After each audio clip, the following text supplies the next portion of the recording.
जय हिंद दोस्तों भारत को अगर किसी ने छेड़ा तो भारत छोड़ेगा नहीं। राजनाथ सिंह ने चीन को दिया कड़ा संदेश। और टीटीपी हमले में 7 जवानों की मौत से बौखलाई पाकिस्तानी सेना, अफगानिस्तान पर बरसाए बम।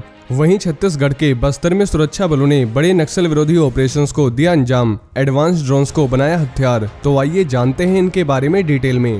दोस्तों, चीन को कड़ा संदेश देते हुए राजनाथ सिंह ने कहा कि अगर भारत को किसी ने नुकसान पहुंचाया तो भारत भी बख्शेगा नहीं। इसके साथ ही उन्होंने जोर दिया कि प्रधानमंत्री नरेंद्र मोदी के नेतृत्व में भारत एक शक्तिशाली देश के तौर पर उभरा है और दुनिया की टॉप 3 अर्थव्यवस्थाओं में से एक बनने की ओर फॉरवर्ड है। सिंह ने सैन फ्रांसिस्को में इंडियन अमेरिकन कम्युनिटी को संबोधित करते हुए अमेरिका को एक छोटा सा मैसेज भी दिया कि भारत जीरो सम गेम की डिप्लोमेसी में विश्वास नहीं करता और किसी एक देश के साथ उसके संबंध दूसरे देश की कीमत पर नहीं हो सकते। जीरो सम गेम उस स्थिति को कहा जाता है जिसमें एक पक्ष को हुए नुकसान के बराबर दूसरे पक्ष को लाभ होता है।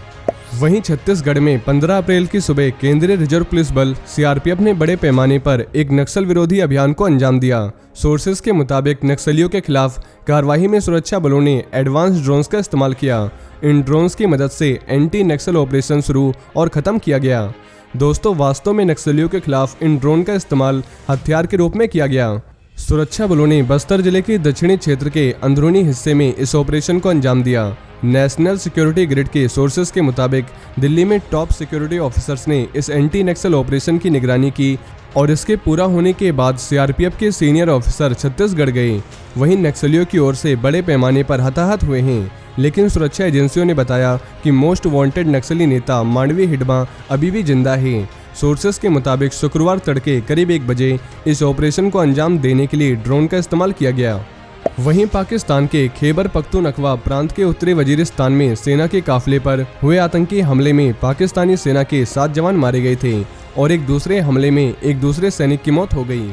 अब दावा किया जा रहा है कि पाकिस्तान ने इस हमले का बदला लेने के लिए अफगानिस्तान पर एयर स्ट्राइक की है। पाकिस्तानी रिपोर्टर्स ने ट्विटर पर दावा किया कि देर रात पाकिस्तानी जेट्स ने अफगानिस्तान के कुनार, खोस्त और चौगम पर पेचा मेला पर बमबारी की, जिसमें काफी ज्यादा लोग मारे गए हैं, ऐसा दावा किया गया है। पाकिस्तानी जेट्स ने खोस्त प्रांत के इसपुरा जिले के इलाकों को निशाना बनाया। कम से कम 26 पाकिस्तानी जेट्स ने खोस्त प्रांत के इसपुरा जिले के मीरपार, मांडे, सेदी और कई गाँवों को निशाना बनाया। खोस्त प्रांत में तालिबान पुलिस प्रमुख के प्रवक्ता मुस्तगफर ने हमले के बारे में पुष्टि की। अफगान मीडिया के मुताबिक खोस्त में रहने वाले वजीरिस्तान के एक आदिवासी बुजुर्ग ने बताया कि पाकिस्तानी सेना के जेट्स ने इलाके में वजीरिस्तान प्रवासियों के शिविर को निशाना बनाया, जिसमें कम से कम 30 लोग हताहत हुए हैं। टीटीपी के ठिकानों के खिलाफ पाकिस्तानी हमलों के जवाब में तालिबान और पाकिस्तानी सेना के बीच झड़प शुरू हो गई है और तालिबान खोस्त और कुनार में पाकिस्तानी सेना के खिलाफ एक्स्ट्रा मिलिट्री फोर्स इकट्ठा कर रहा है और टीटीपी के लड़ाके भी इस लड़ाई में शामिल हैं। टीटीपी ने भी आधी रात को बाजोर में पाकिस्तान के एक मिलिट्री बेस पर हमले का दावा किया है। वहीं सतह से हवा में हमला करने वाले S-400 मिसाइल डिफेंस सिस्टम की दूसरी खेप के भारत आने में देरी हो सकती है। बता दें कि रूस और यूक्रेन के बीच चल रहे वॉर के चलते दूसरे स्क्वाड्रन की डिलीवरी में थोड़ी देरी मुमकिन है। अभी जो सिस्टम रसिया से आया है वो मिसाइल सिस्टम की दूसरी स्क्वाड्रन एक ट्रेनिंग स्क्वाड्रन है। इस मिसाइल डिफेंस सिस्टम की कुल 5 खेप 2023 तक भारत आनी है और ट्रेनिंग स्क्वाड्रन में सिमुलेटर और दूसरे ट्रेनिंग इक्विपमेंट शामिल हैं।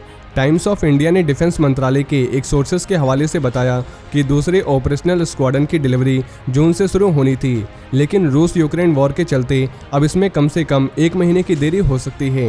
दोस्तों, इंडियन एयरफोर्स को हवाई और समुद्री रास्तों के माध्यम से दिसंबर में हजारों कंटेनरों में S-400 स्क्वाड्रन की पहली डिलीवरी मिली थी। कुल मिलाकर 2018 में रूस के साथ 40,000 करोड़ रुपए का कॉन्ट्रैक्ट हुआ था, जिसके तहत इंडियन एयरफोर्स को हर 6 महीने पर S-400 स्क्वाड्रन मिलेंगे। साल 2021 में भारत को इसकी पहली खेप मिली थी, जिसे पंजाब सेक्टर में तैनात किया गया था और S-400 इस क्षेत्र में पाकिस्तान और चीन की तरफ से आने वाले किसी भी हमले को रोक सकता है।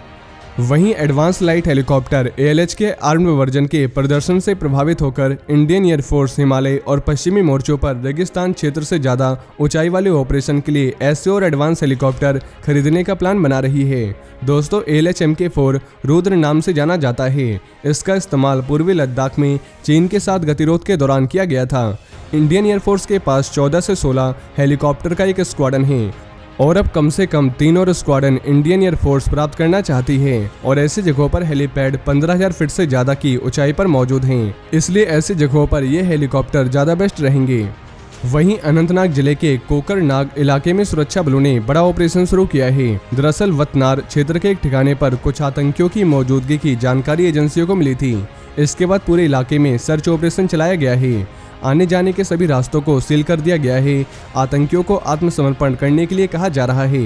इस बीच आतंकियों ने जवानों पर फायरिंग शुरू कर दी, जिसमें एक जवान शहीद हो गया और अब सुरक्षा बलों की तरफ से कार्रवाई जारी है। वहीं पुलिस ऑफिसर्स ने बताया कि इलाके में कुछ आतंकियों को घेरा गया है। तो दोस्तों ये थे आज के कुछ बड़े डिफेंस अपडेट। इसके अलावा अगर आप भारतीय सेना से जुड़ी ऐसी और भी जानकारी जानना चाहते हैं तो आपको हमारे दूसरे चैनल डिफेंस एनालिसिस पे और भी आर्मी से रिलेटेड वीडियोस मिल जाएंगी। और ये जानकारी अगर आपको पसंद आई हो तो वीडियो को ज़्यादा से ज़्यादा शेयर करें और चैनल को सब्सक्राइब करना न भूलें। जय हिंद, जय भारत।